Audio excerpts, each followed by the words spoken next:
Hello guys, welcome to this channel. This video will show you how to make transparent watermark in Capcut. Okay, make sure that you have imported your video to the Capcut, and after you prepare your video, you can click text to add your watermark. Click text right here and then click add text. Okay, and you can type the watermark that you want.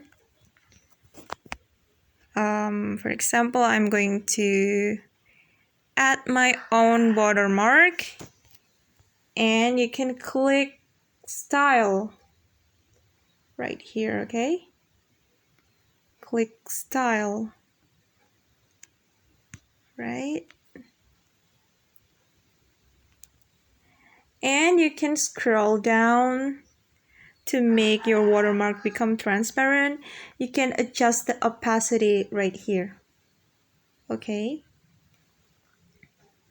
and you can set up the opacity until 50%.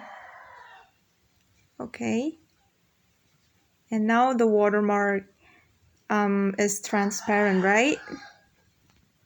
All right, and then you can adjust the length.